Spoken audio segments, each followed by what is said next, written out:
बुद्ध पूर्णिमा, जिसे बुद्ध जयंती के नाम से भी जाना जाता है, राजकुमार सिद्धार्थ गौतम के जन्म का प्रतीक है, जो बाद में बुद्ध के नाम से जाने गए और उन्होंने बौद्ध धर्म की स्थापना की। पूर्णिमा शब्द का संस्कृत में अर्थ है पूर्णिमा, और यह त्योहार हिंदू बौद्ध चंद्र कैलेंडर में वैसाखी के महीने में पूर्णिमा के दिन मनाया जाता है। जयंती का अर्थ है जन्मदिन। बुद्ध पूर्णिमा, जिसे बुद्ध जयंती या वैसाख के नाम से भी जाना जाता है, एक बौद्ध त्योहार है। यह त्योहार गौतम बुद्ध के जन्म, ज्ञानोदय और मृत्यु का प्रतीक है और पूरे देश के साथ साथ श्रीलंका, इंडोनेशिया, मलेशिया आदि देशों में बौद्ध समुदाय द्वारा मनाया जाता है। यह त्योहार विशेष महत्व रखता है और बहुत उत्साह के साथ मनाया जाता है।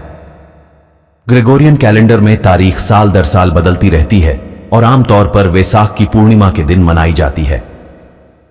त्योहार की तारीख आमतौर पर अप्रैल या मई के महीने में आती है। ऐसा इसलिए है क्योंकि सटीक तारीख एशियाई चंद्र सौर कैलेंडर पर आधारित है।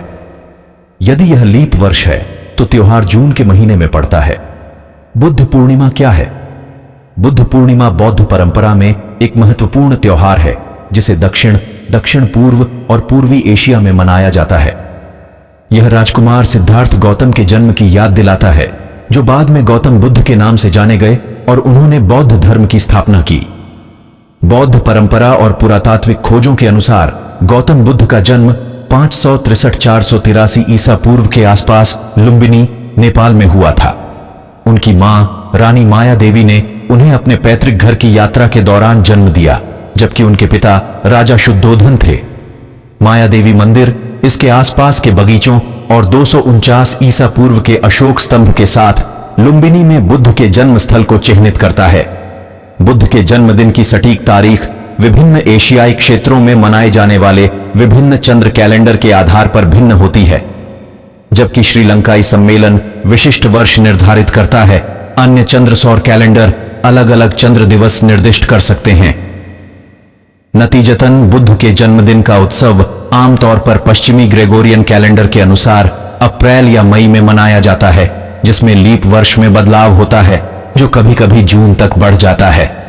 पूरे दक्षिण और दक्षिण पूर्व एशिया में बुद्ध के जन्म को वैसाख उत्सव के हिस्से के रूप में मनाया जाता है, जो उनके ज्ञानोदय पूर्णिमा के दिन होने वाली और उनके महापरिनिर्वाण का भी सम्मान करता है। हालांकि तिब्बती बौद्ध धर्म बुद्ध के जन्म को, जो चौथे महीने के 7वें दिन मनाया जाता है, सागा दावा डुचेन से अलग करता है, जो कि उनके ज्ञानोदय और महापरिनिर्वाण को समर्पित एक वार्षिक उत्सव है, जो चौथे महीने के 15वें दिन मनाया जाता है। पूर्वी एशिया में, विशेष रूप से वियतनाम और फिलीपींस में, अलग अलग छुट्टियां बुद्ध के ज्ञान और मृत्यु को समर्पित हैं।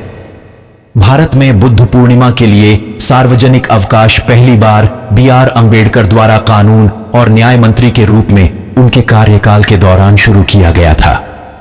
यह अवकाश सिक्किम, लद्दाख, अरुणाचल प्रदेश, बोधगया, लाहौल और स्पीति जिला, किन्नौर और कलिम्पोंग, दार्जिलिंग और कुर्सियांग सहित उत्तरी बंगाल के विभिन्न हिस्सों में प्रमुखता से मनाया जाता है।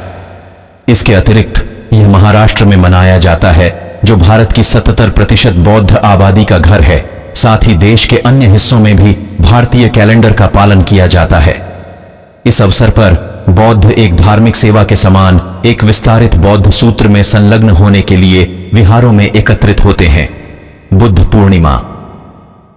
गौतम बुद्ध का जन्म राजा शुद्धोधन के घर सिद्धार्थ गौतम के रूप में हुआ। उनका पालन पोषण बड़े ही विलासिता में हुआ। चूंकि उनके जन्म के समय यह भविष्यवाणी की गई थी कि राजकुमार आगे चलकर एक महान सम्राट बनेगा, इसलिए उसे बाहरी दुनिया से अलग रखा गया ताकि वह धार्मिक जीवन से प्रभावित न हो। हालांकि 29 साल की उम्र में राजकुमार ने दुनिया को और अधिक देखने का फैसला किया और अपने रथ में महल के मैदान से भ्रमण शुरू किया। अपनी यात्राओं के दौरान उन्होंने एक बूढ़ा आदमी, एक बीमार आदमी और एक लाश देखी। चूंकि सिद्धार्थ गौतम को बुढ़ापे, बीमारी और मृत्यु के दुखों से बचाया गया था, इसलिए उनके सारथी को यह बताना पड़ा कि वे क्या थे। यात्रा के अंत में उन्होंने एक भिक्षु को देखा और उस व्यक्ति के शांतिपूर्ण आचरण से प्रभावित हुए। इसीलिए उन्होंने यह पता लगाने के लिए दुनिया में जाने का फैसला किया कि वह आदमी अपने चारों ओर इतनी पीड़ाओं के बावजूद इतना शांत कैसे रह सकता है। उन्होंने महल छोड़ दिया और एक भटकते हुए तपस्वी बन गए। उन्होंने अलारा कलामा और उद्रका रामपुत्र के अधीन चिकित्सा का अध्ययन किया और जल्द ही उनकी प्रणालियों में महारत हासिल कर ली।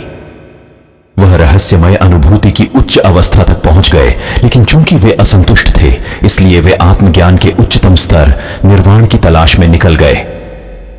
वह एक बरगद के पेड़ के नीचे बैठ गए और आत्मज्ञान प्राप्त करने की कोशिश करने लगे। एक बार जब उन्हें ज्ञान प्राप्त हुआ तो उन्होंने इसके बारे में प्रचार करना शुरू कर दिया और बौद्ध धर्म की स्थापना की।